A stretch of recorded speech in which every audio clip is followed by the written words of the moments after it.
Eu sou o Jefferson, tá? Nosso grupo vai apresentar então um trabalho sobre as hepatites virais. Como definição que a gente tem então que a hepatite é uma enfermidade infecciosa. Para que eu chamo esse mouse aí? É o seu. É o seu. Mas ele é um mouse. Ele é um mouse.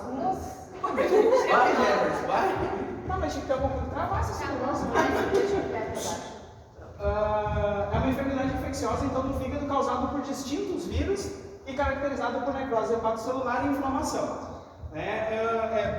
A gente vai ver que a gente tem 5 tipos de hepatites e essas 5 hepatites, apesar de que existem diferenças entre o mecanismo de transmissão, período de incubação e a evolução da doença no tempo, algumas cronificam, outras não cronificam, umas geram imunidade, outras não. Ainda que existem essas diferenças, ela apresenta um quadro clínico muito parecido e as lesões histológicas são praticamente idênticas. Esses vírus que causam a hepatite são considerados vírus hepatotróficos. Eles têm uma afinidade pelas células do fígado e por isso atacam essas células para se replicar nelas e acabam ocasionando então essas lesões. Alguns outros vírus podem podem causar hepatites, apesar de que não seja uma hepatite primária, geralmente é por uma hepatite secundária ou alguma outra infecção. Aí a gente tem o Epstein-Barr vírus, a gente tem aí o vírus da varicela zoster, o parvovírus BF19, e esses vírus causam outras infecções que podem, inclusive, levar a uma hepatite. Não são diretamente hepatotróficos. A gente tem 5 tipos de vírus, então. O vírus da hepatite A, B, C, D e E, se descobrirem uma próxima, provavelmente vai ser o F, né? E todos esses vírus são vírus do tipo RNA, com exceção do vírus da hepatite B, que é um vírus DNA, que apesar dele ser um vírus do tipo DNA, ele se replica como retrovírus. Tá? Então, apesar de ele ter DNA, ele se replica como se fosse um RNA vírus. Então, as manifestações... Meu nome é Michele. Bom dia, gente. Nas manifestações clínicas, a gente vai ter elas são muito variadas, tá? E sem diferenciação específica de cada tipo de vírus causal. Então, são 4 períodos: o período de incubação, prodrômico, período de estágio e de convalescência. No período de incubação, ela vai ser quando ele está entre a exposição e a aparição dos primeiros sintomas. Nesse período vai variar segundo o agente causal e a quantidade de viriones etiológicos. No período prodrômico, ele vai ser o tempo em que o paciente apresenta sintomas antes da icterícia, que pode ser de 3 a 5 dias, semanas ou até não apresentar esse período de icterícia, tá? Então, esses sintomas vão ser cansaço, inapetência, perda da capacidade olfatória, inapetência do tabaco em pacientes que são tabagistas, náuseas, vômitos, dolor em epigastro, derecho e cefaleia, e também exantemas urticariforme. O diagnóstico da hepatite, muitas vezes, rara vez ele é suspeitado, porque existem pacientes que não vão ter essa fase, não vão ter uma hepatite ictérica. Então, quando é anactérica, ele não vai ser difícil esse diagnóstico. E até que o paciente observe a diferenciação na coloração de urina e heces, ele não vai entender que ele está doente. Por essa razão, não se efetua o diagnóstico na maioria das hepatites anictérias. Já no período de estado ou ictérico, o paciente vai ter uma melhora, porque ele desaparece na maioria dos sintomas pela fase prodrômica. Pero persiste a astênia. Na hepatite, a gente vai ter muito característico ele cansaço, ele caigué, como dizem aqui, né? Então, é muito presente esse sintoma. Então, a intensidade da icterícia, ela vai ser invariável, desde uma coloração amarelenta e uma mucosa, leve coloração, asta uma coloração amarelenta verdosa em pé mucosa.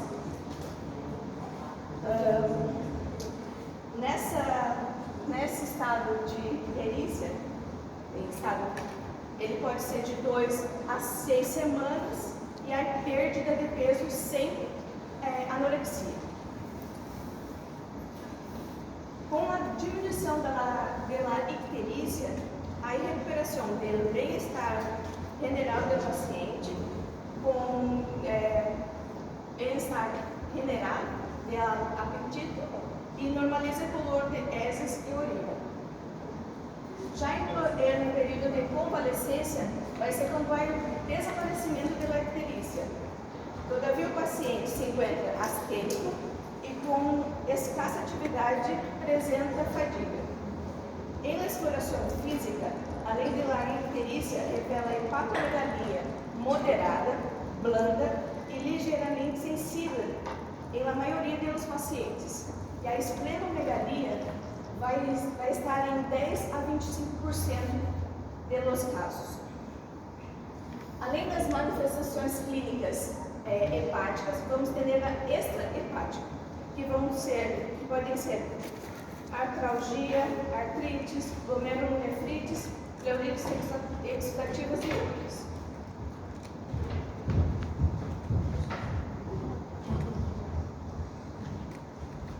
Bom dia, eu sou a Karen. Então, eu vou falar um pouco sobre hepatite A. Então, aqui um pouco das características principais da hepatite A, que a gente pode também diferenciar com os outros tipos de hepatite. Começando então pelo tipo de vírus. O gênero é Heparvírus e da família Picornavírus. Ele então tem a característica do seu material ser RNA.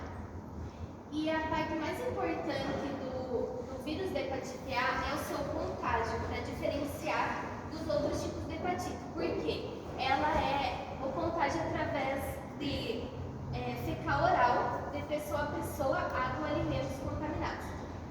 Então, o fecal oral ele é característico por apresentar principalmente em crianças e adultos jovens. Por quê? Pela deficiência de higiene. As crianças têm um pouco mais de dificuldade ou ainda estão no seu período de ensinamento. De pessoa a pessoa ainda é uma forma muito nova que se descobriu. Por quê? Ela ocorre geralmente quando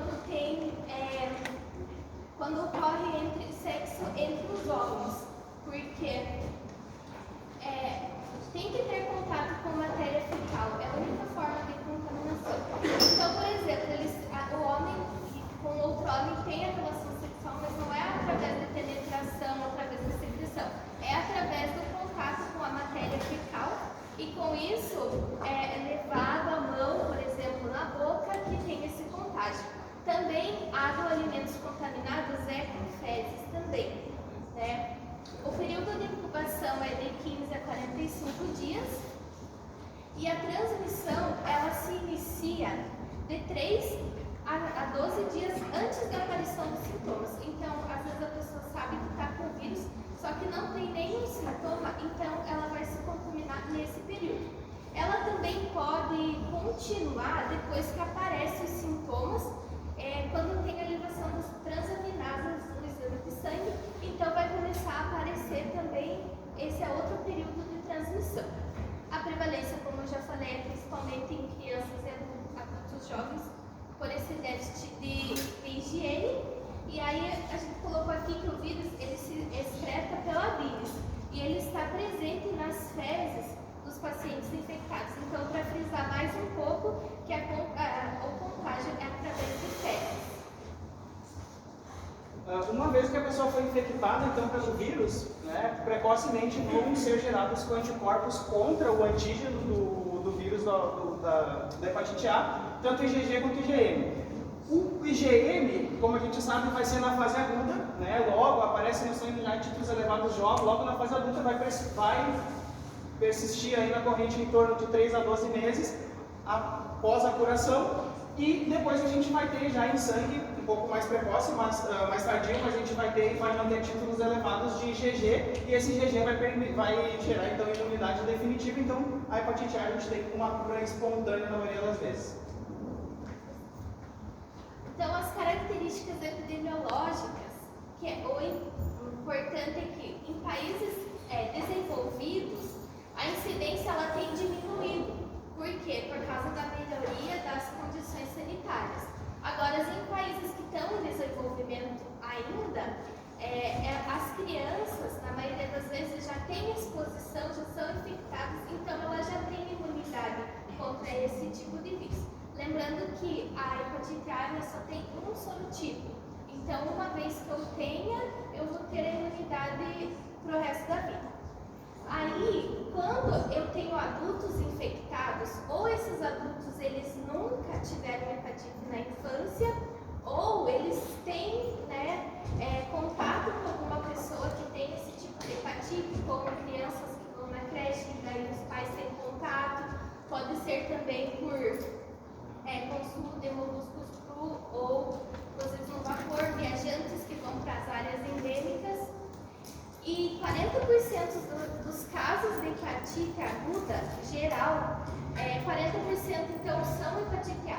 Então, geralmente, quando chega um paciente com características de hepatites em uma unidade de saúde, geralmente com as transaminases elevadas vai ser hepatite A. É o primeiro que eu preciso suspeitar.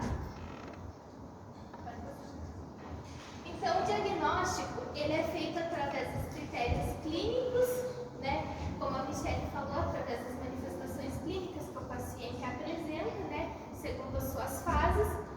As crianças geralmente não apresentam muito a fase de icterícia, isso acontece mais em adultos, então elas chegam com sintomas que podem confundir com outras enfermidades. Então a gente precisa fazer uma boa história clínica para ver se essa criança vai na creche, se teve contato com alguém que tem esse tipo de vírus. Também a gente pode utilizar alterações analíticas, que o foco mais importante então das hepatites são a elevação de transaminases. O etiológico, a gente vai fazer então a serologia para o vírus da hepatite A, como o Jefferson já contou. Então a serologia vai vir positivo para a IgM, que é uma infecção aguda, né? Então, anti-VH.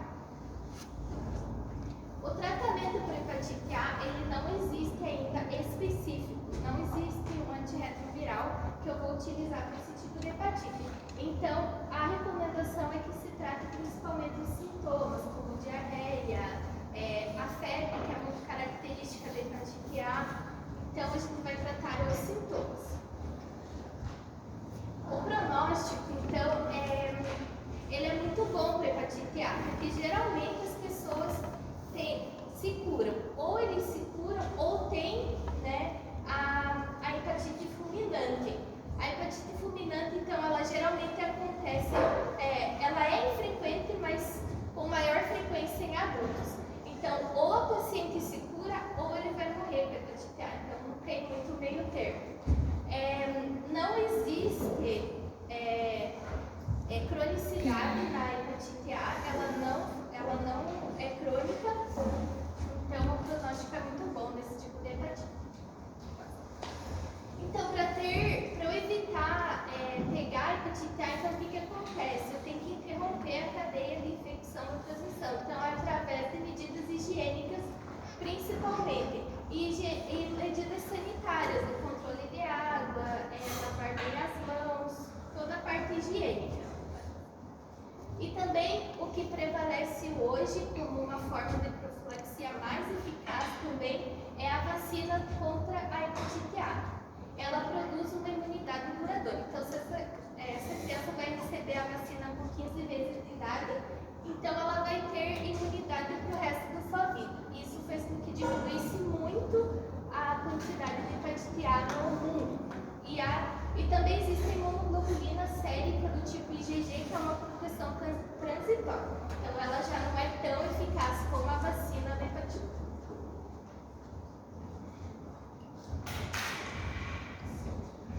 Bom, pessoal, eu vou apresentar sobre hepatite B.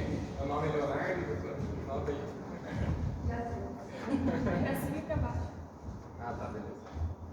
Então aqui estão as características, tá? Primeiro, o tipo de vírus. Isso é muito importante, por quê? Porque ele é o único que vai apresentar o DNA no vírus. Então o nome, tanto que o nome dele, vocês podem reparar aqui, ó, que não vai ser RNA como os outros. Esse aqui vai ser DNA, então vai chamar EPA DNA vírus. Isso é uma das principais diferenças ou características da hepatite B. Então ele vai apresentar um DNA de fita dupla, tá? O contágio dele, pode ser parenteral, percutânea, sexual, vertical e transfusão. Então isso aqui é outra característica diferencial, por exemplo, que a Karen falou da hepatite A, que lá é mais transmissão fecal oral, e aqui não. A principal transmissão é sexual, tá? Mas pode ter vertical, pode ser por transfusão. Transfusão também é um contágio bem importante. Por quê? Porque vai aparecer aqui, ó, na prevalência a frequência de 20 e 39 anos. Então essa transfusão pode ser também por uso de drogas, tá? Tem a transmissão vertical também, a percutânea, parenteral também, né? Que é o uso de droga, entendeu? Então, incubação vai aproximadamente de 70 dias. A transmissão de 2 a 3 semanas antes dos sintomas, pode aparecer durante os sintomas e até quando não é detectado o antígeno, que é o HBS, tá? Esse antígeno HBS, a Fer vai explicar bastante, o Jefferson também vai explicar um pouco mais. É super importante esse antígeno porque é o que vai determinar a fase que a hepatite se encontra, tá? Então aqui outras características é o seguinte: 90 a 95% dos casos eles podem ser resolvidos, tá?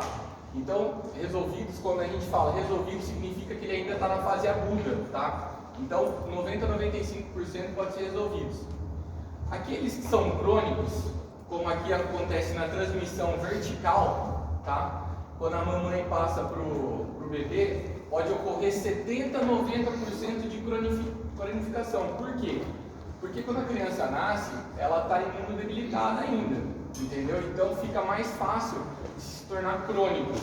E os adultos também, principalmente em portadores de HIV, por exemplo, quando são pacientes imunodebilitados, né, com suprimidos.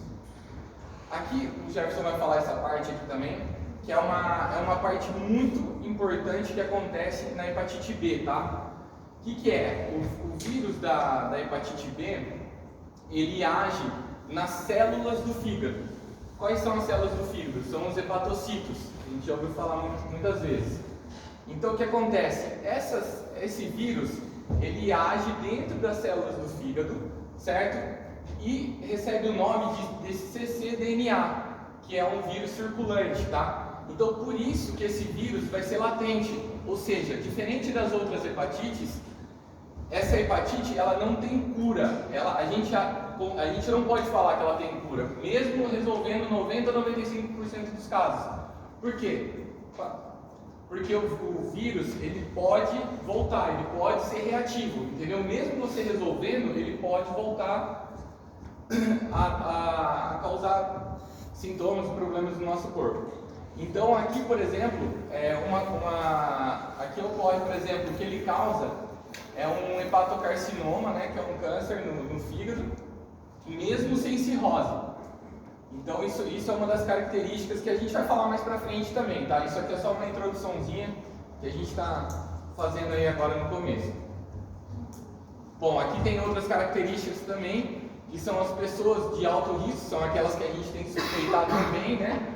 A gente, quando for fazer uma anamnese, tem que saber todas essas características que apresenta, quando a gente suspeita de uma infecção por HIV, por hepatite B, certo? Então, por exemplo, pessoas nascidas ou regiões com prevalência intermédia por infecção por HIV, contatos domésticos sexuais, lactantes nascidos, igual eu falei que é na transmissão vertical, pessoas que há uso de drogas, igual eu falei anteriormente também, quando tem múltiplos contatos sexuais, que é a enfermidade de transmissão sexual, varões que têm relações sexuais com varões, igual a Karen já falou anteriormente da hepatite A,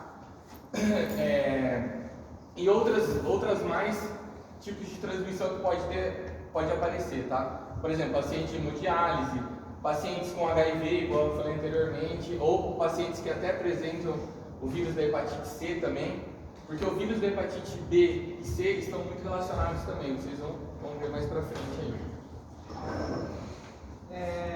Depois que é causada, então, depois que é causada a infecção então, pelo vírus da hepatite B, vai aparecer em sangue durante o período de incubação, já vai aparecer os antígenos HBS, HBE, DNA do vírus já vai estar circulante também. Esse antígeno HBS, ele é um antígeno de superfície, é um antígeno que a gente encontra na superfície do vírus, né, e que vai ser reconhecido. O HBE é o que nos indica que está tendo replicação viral, né? O E vem de replicação. Então, a gente já tem títulos de HBE, porque esse vírus já está sendo replicado, a gente já tem títulos de antígeno HBS, que é o de superfície, porque esse vírus já está circulando, e a gente tem DNA do vírus circulante, porque ele está em plena replicação. E assim que aumentam, então eles vão aumentando progressivamente, até a aparição de sintomas, para logo eles começarem a decair, né? Aumenta as transaminases, logo começa a decair, porque simultaneamente começa a aparecer já também no sangue os anticorpos anti-HBC, que é o anticor, né? O cor é um núcleo, cor vem de núcleo, então essa seria a parte mais interna do vírus, e do tipo IgM e IgG, e geralmente o anti-HBC é o que a gente vai usar para a gente ver cronicidade, para ver se a gente teve resolução nessa questão da hepatite B. Tá? Então, de uma forma rápida, o que acontece seria isso. Aí depois agora a Fernanda vai explicar para vocês direitinho aqui a questão da sopa de letrinha que acontece na questão aí de paciente em fase aguda, fase crônica ativa, enfim, são várias as possibilidades. Bom dia, meu nome é Fernanda. Então eu vou falar um pouquinho da sorologia e diagnóstico, serologia e diagnóstico, tá? Então, vou dar mais algumas informações sobre a fase aguda e fase crônica, tá? Então é o seguinte, tá? A fase aguda normalmente acontece dentro de uma janela de 20 a 30 dias. Dentro desses dias as pessoas vão ter sintomas, tá? Depois de 30 dias, normalmente os sintomas já somem. Então, só que nas primeiras, aqui está em semanas, tá? Então só nessas primeiras semanas. 20% das pessoas vão ter icterícia, tá? Vai ter alteração de já eu vou explicar esse monte de letrinha para vocês entenderem, tá? Quando que ela para de ser aguda? Quando o HBS some, tá? Então, para ela ser uma hepatite aguda, em 6 meses o HBS tem que sumir. Então, tem que fazer uma serologia. Em 6 meses não pode aparecer o HBS, tá? E ele, normalmente, 90% a 95% dos casos, ele resolve sozinho, sem precisar de nenhum medicamento, de nenhuma intervenção, sem nada, tá? Mas e quando passa 6 meses, a gente faz o exame e o HBS aparece aumentado? O que aconteceu? Tá? Então, quer dizer que essa doença foi para uma fase crônica. E como é que é diagnosticado? Então, tem que dar o HBS positivo tem que dar 2 exames de HBS positivo após 6 meses, tá? Então, isso é a crônica. Acontece em torno de 5 a 10% das pessoas infectadas, então é baixo, tá? Bom, e essa é a crônica. E também ela pode evoluir para uma fulminante. A fulminante, ela vai acontecer em 1% dos casos de hepatite B total, então é um pouquinho mais do que a hepatite A, e pode acontecer em 12% das hepatites agudas, tá? Então, ela aparece um pouquinho mais. 90%. Então, o Léo já falou, inclusive, que a maior população onde a hepatite vai se cronificar é em RN, recém-nascido, né? Que teve contato, que pegou da mãe por transmissão vertical, tá bom? E só também completando, o Léo falou de cccDNA. O cccDNA é a junção da fita de DNA do hepatócito com a fita de DNA da hepatite B. Então eles se juntam, por isso que ele forma esse cccDNA e fica latente para o resto da vida e só vai causar um problema caso a imunidade caia muito, tá bom?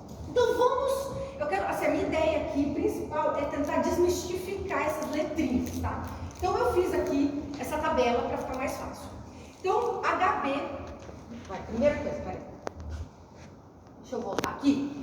Primeira coisa, nós temos que pensar S, C e E. Sempre a gente vai ver nessa ordem, tá? S, C, E. Por quê? S de superfície, tá? Então são os antígenos que estão na superfície do vírus. Cor, C, então ele já está um pouco mais adentro. E E é na fita de replicação. Então é no DNA. Então lembre sempre isso. S, C, E, tá? Para a gente conseguir avaliar em que fase da doença a pessoa está, bom? Então eu coloquei bem colorido, apesar de ter ali, aqui também, eu quis colocar colorido para eu funciona assim, eu visualizo melhor, tá? Então S, HB, S de superfície. AG, pensa sempre agente. Então, se tem um agente, é porque tem uma coisa aguda, tá? Então vocês vão ver que sempre aqui, ó, que tiver o AG, ou logicamente o IgM, todo mundo sabe que é a fase aguda, vai ser fase aguda. Sempre que tiver o anticorpo. Então, anticorpo quer dizer que em algum momento já teve contato, em algum momento já resolveu. Então, já é uma fase crônica, tá? Então, vamos agora por parte. Essa é de superfície. Então, o HBsAg significa o quê?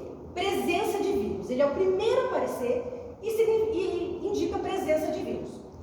Anti-HBs indica proteção contra o vírus. Então, tipo assim, ele já passou da fase aguda e já mostrou uma proteção, né? O corpo, HBC IgM. Então, quer dizer que a do IgM doença aguda. Então, tem o vírus ali. E já está mais para dentro, né? Que está no corpo. HBC IgG, anti-HBC IgG ou anti-HBC total, quer dizer que teve contato com o vírus e criou uma resistência, tá? E replicação. Então, HBeAg, então o vírus está se replicando, replicação ativa. Anti-HBe sem replicação. Então, replicação não está mais replicando.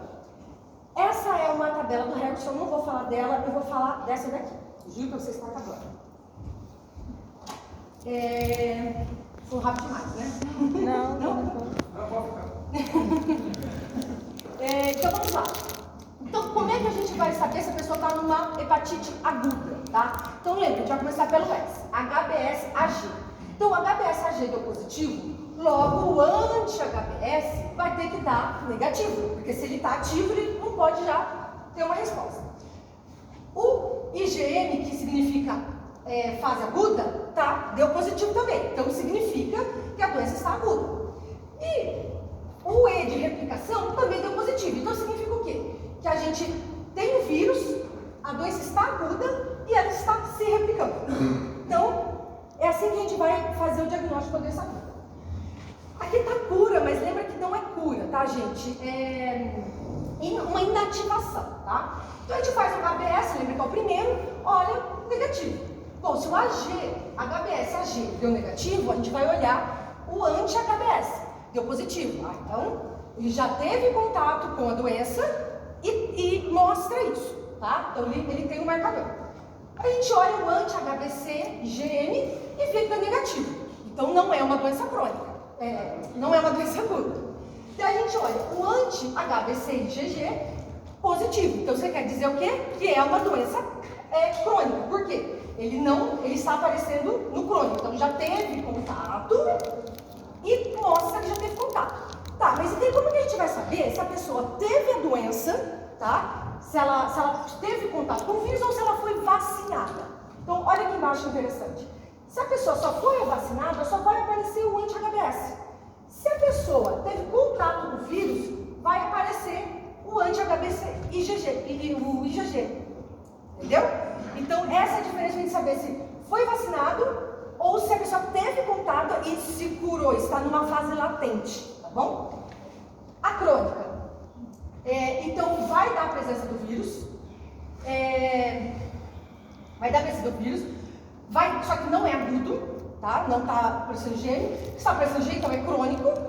E está replicando, tá? Então, ele é uma doença crônica. Daí entra o portador inativo, que ele aparece, o agente, ele tem o vírus, Daí aparece que ele é crônico, só que aparece aqui, ele não está replicando. Então, o que acontece com o portador inativo? Ele ainda replica um pouquinho, então ele não conseguiu dar a virada do anti-HBE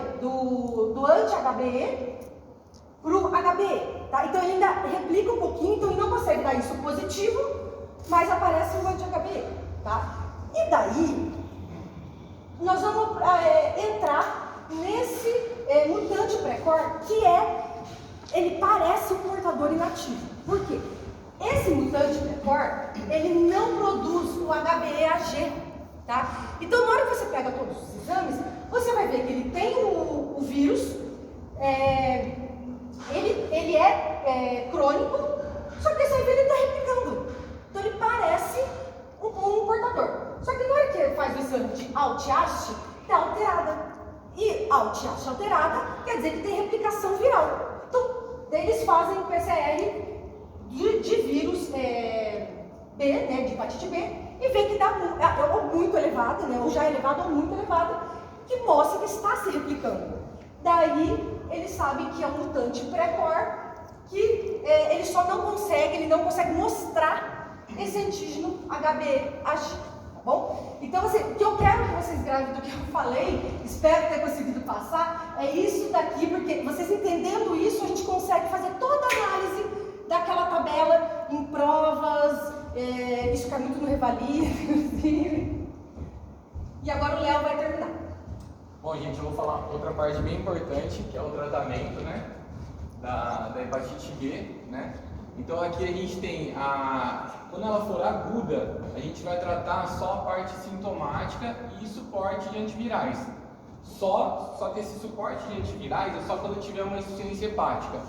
Por exemplo, uma parte que ocorre bastante é uma hepatite B fulminante, tá? Então, só que assim, é uma coisa rara de se acontecer, mas pode acontecer dentro da fase aguda, tá? Acende a luz para mim, por favor. Aqui, então, é a parte fulminante, eu coloquei aqui porque é raro, tá?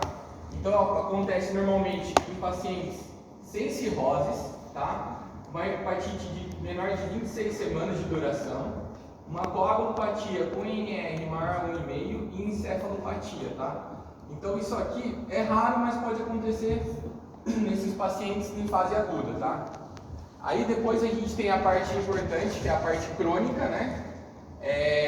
Inclusive a hepatite B crônica, ela é o que diferencia também da hepatite A, tá, gente? Porque a hepatite A, ela só ocorre a fase aguda, tá? E aqui ocorre a parte crônica. E qual que é o principal objetivo lembrando que a hepatite B, ela não cura, tá? Então a gente consegue melhorar, ter resultados bem positivos.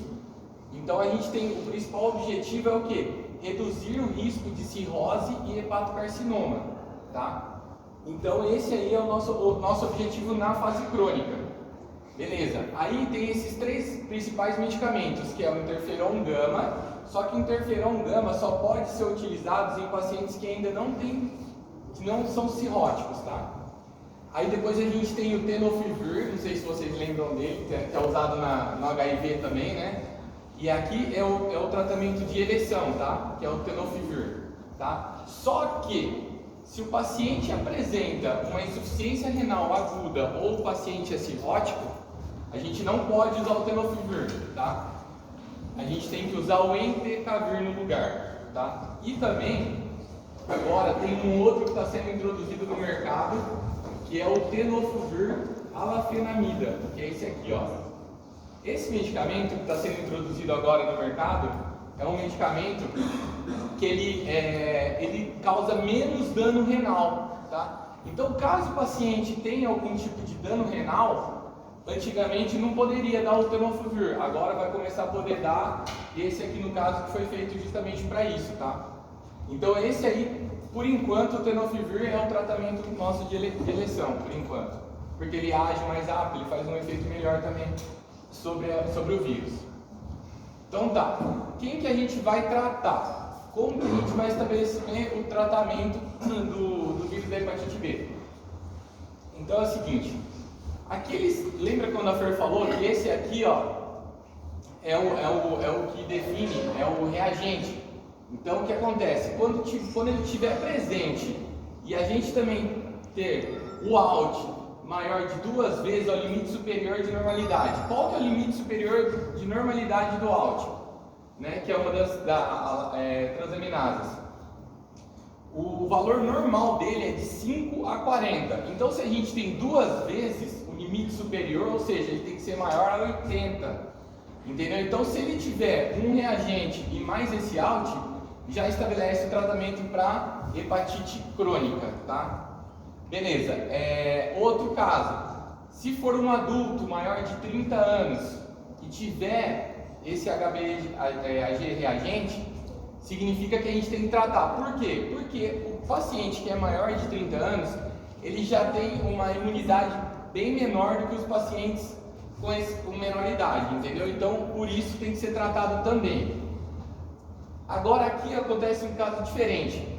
O que acontece? Aqui a gente tem um paciente não reagente, mas aqui a gente tem um HBV-DNA positivo maior a 2.000 unidades e um out 2 vezes o limite superior de normalidade. Então aqui é um caso em exceção, né, do reagente aqui, que ele não reagiu, quer dizer, do antígeno que não reagiu. Então nesse caso é onde a gente vai ter que fazer o tratamento também, tá? Beleza. Esse caso são casos específicos, tá? Então o que acontece? Toda vez que a gente vai pensar em tratamento da hepatite B, a gente sempre tem que estar muito relacionado à imunidade do paciente, tá?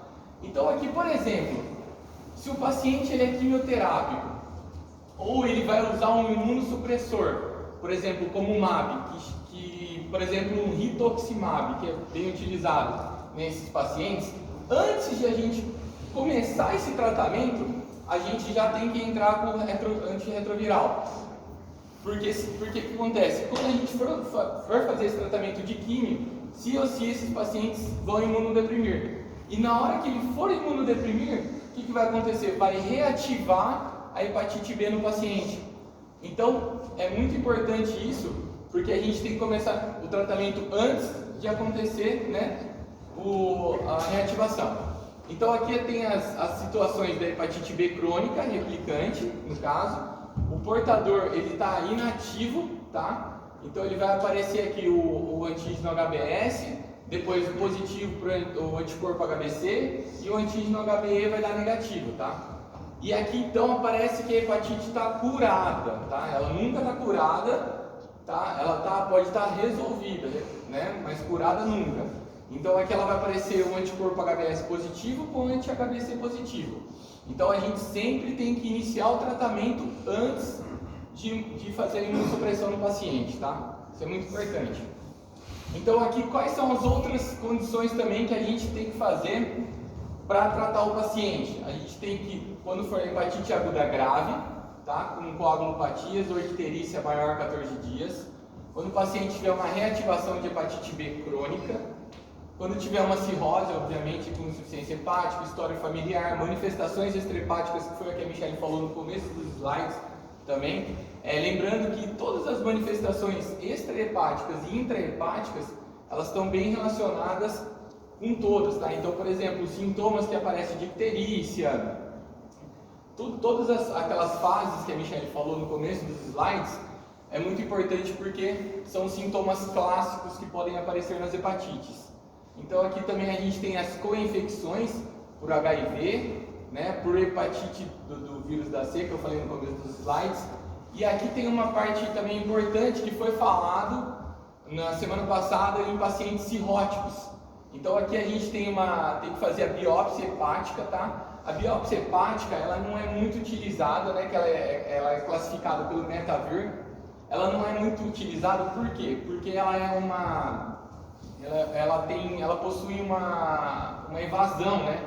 Ela é muito invasivo, um método muito invasivo para poder ser diagnosticado. Então o que o pessoal faz primeiro? Os doutores fazem uma elastografia, tá? Que é parecido com o que foi falado, tá? Na semana passada, acho que foi a Juliana que falou na semana passada. A elastografia é um tipo de um aparelho ultrassom, então ele é um método bem menos invasivo do que fazer uma biópsia.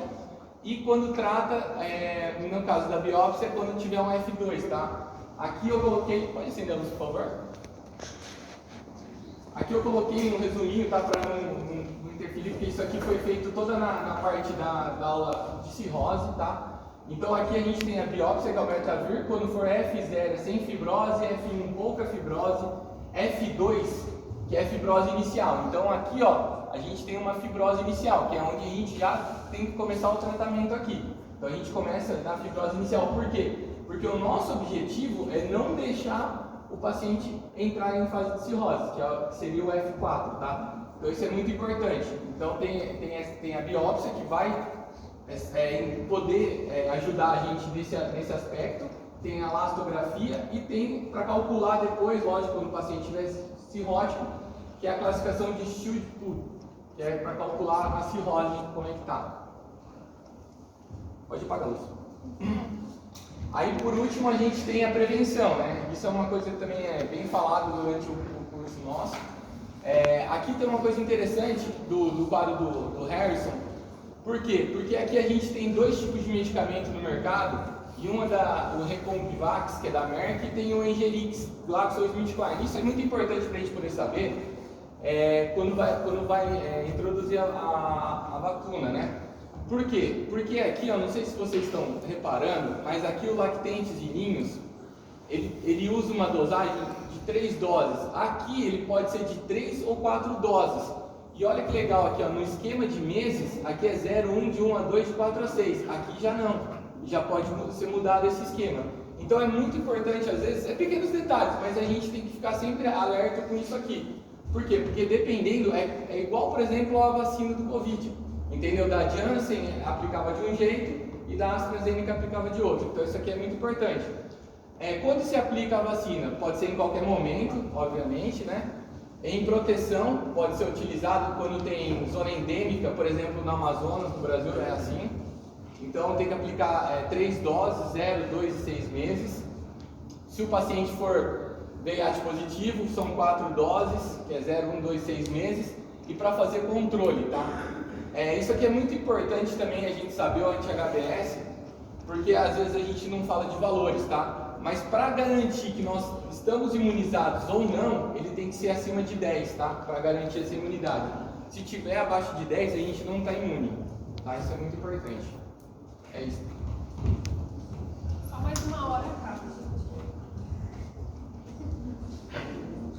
Então, vou falar sobre o vírus da hepatite C. Algumas características desse vírus, ele é um tipo de vírus flavivírus, o material, lembrando que é RNA, que o único DNA é o B, hepatites B, pergunta de exame, né, pra você? Contágio aqui é muito importante, porque é por via parenteral, que é a mais frequente. Tem também outras formas, sexual e vertical, porém não é tão frequente como a forma parenteral.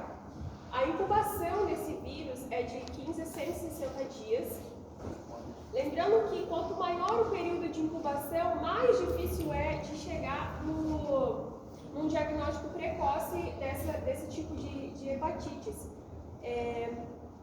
Porque logo desse período também vem a fase prodrômica também, que, como a Michelle disse, são sintomas inespecíficos. E na hepatite C, imagina que o paciente tem lá náusea, vômitos, então é difícil você chegar no diagnóstico de um paciente com essa sintomatologia.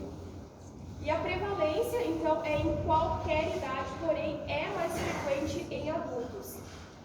Também vale ressaltar que este é um vírus descoberto assim, é novo, né?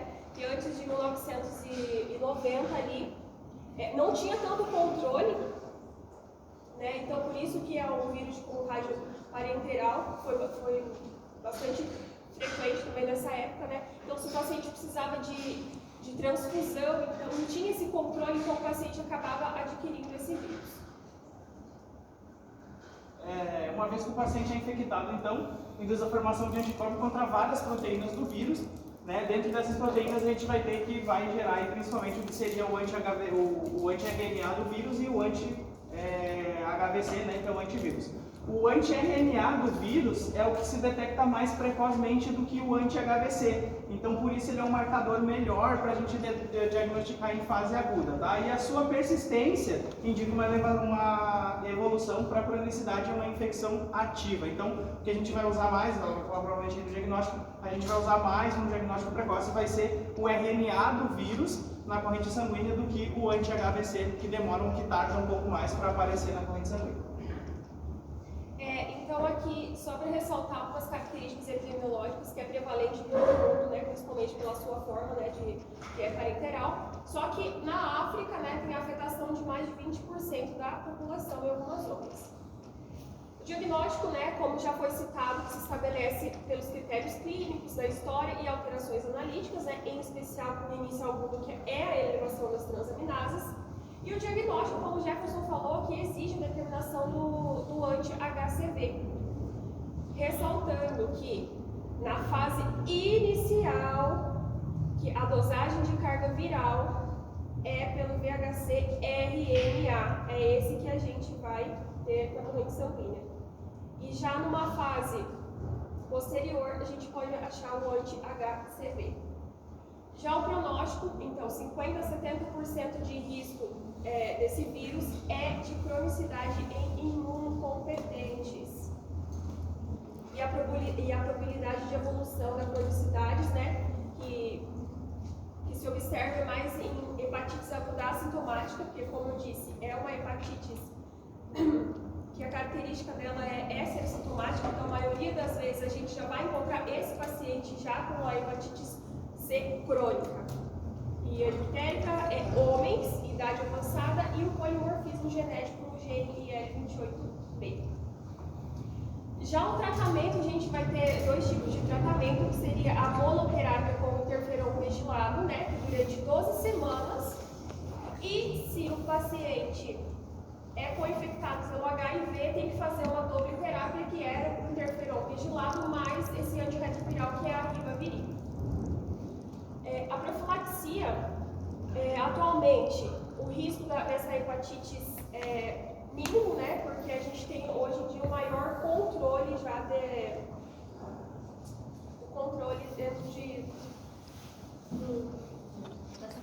das transfusões. Bom dia, meu nome é Bruno, eu vou falar de hepatite D, mais conhecida como Delta. Então, como foi explicado aqui, a hepatite delta é uma inflamação no fígado que era causada pela hepatite delta. Só que para ter a hepatite delta, você precisa ter o vírus da hepatite B. Ele precisa estar ativo para você possuir hepatite delta. Sem o vírus da hepatite B, você não tem a hepatite delta. O tipo do vírus é um vírus D, o material dele é RNA, e o contágio é quase igual a todas aqui. É fecal oral, parenteral e contato íntimo. E a incubação dele é de 30 a 140 dias. Uma vez que ocorre a contaminação então pelo vírus da hepatite D, como o Pecari falou, né, o vírus da hepatite D tem um transtorno de personalidade, ele tem um transtorno de dependência, então ele não consegue sobreviver sem o vírus da hepatite B. Ele precisa do vírus da hepatite B para poder se replicar. Então a gente pode ter dois acontecimentos.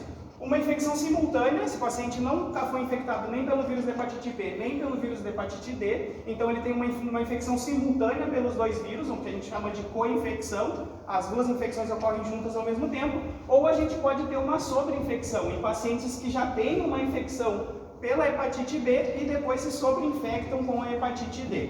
Tá? Em ambos os casos, as mudanças sorológicas que vão acontecer no paciente vai ser o mesmo da hepatite B, vai gerar o anti-HBsAg, anti-HBC, enfim, anti-HBC e anti-HBe, e consequentemente também durante a aparição aí vai aparecer também os títulos dos anticorpos IgM e IgG do anti-HD, né, que é do vírus da hepatite D ou da hepatite delta. Então vai ser uma combinação aí das duas sorologias que vão aparecer ao mesmo tempo. A prevenção, como que pode se prevenir? Pode se prevenir se vacinar contra o vírus da hepatite B e o uso de camisinha, né, que é o uso de condôminos por causa das relações sexuais. O diagnóstico é mediante uma análise de sangue, como já foi explicado, né? Por serologia e carga viral. E o tratamento pode fazer com interferon e pode se combinar com antivirais orais.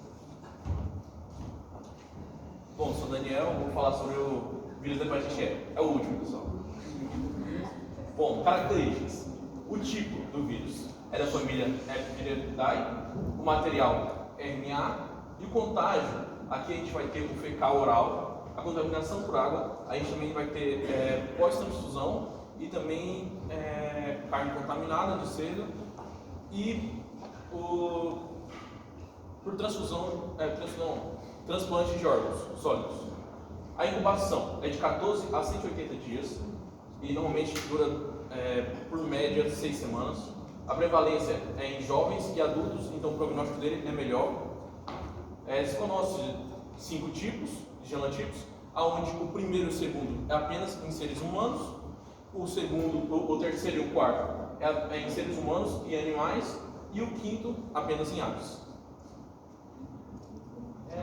Uma vez que a infecção pelo vírus da hepatite E, então, vai induzir a formação também de anticorpos IgM e IgG, e na fase aguda, os anticorpos IgM e o RNA do vírus costumam desaparecer em poucos meses, no caso de evolução autolimitada, que é a maioria dos casos. Na maioria dos casos, a hepatite E, assim como a hepatite A, também tem uma evolução autolimitada. Em algumas ocasiões, podem evoluir para a cronicidade, que vão ser geralmente nos pacientes aí que são mais imunocomprometidos.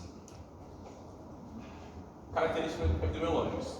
Em países enrolados, normalmente acontece por zonas endêmicas, viagens, normalmente acontece com pessoas que vão viajar em zonas endêmicas, ou também pode ser chamado de autoctonos, que é quando a pessoa come carne infectada, normalmente carne de cerdo, e é considerada uma zoonose. Também pode ser descrito casos de hepatite pós-transfusional ou sujeitos transplantados com órgãos que estejam infectados. E tem uma alta taxa de mortalidade em embaraçadas. O diagnóstico é feito através de critérios clínicos, história clínica, uma história clínica bem feita, e alterações analíticas. E para comprovação do diagnóstico, a gente vai precisar da positividade do RNA VHE ou anticorpos IgM anti-VHE.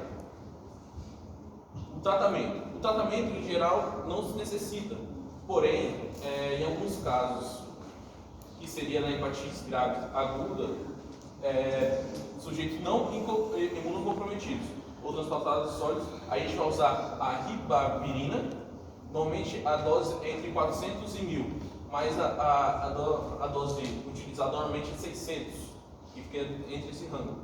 É utilizado entre 10 a 24 semanas e negativando o RNA VHE, que foi um dos comprobatórios do diagnóstico.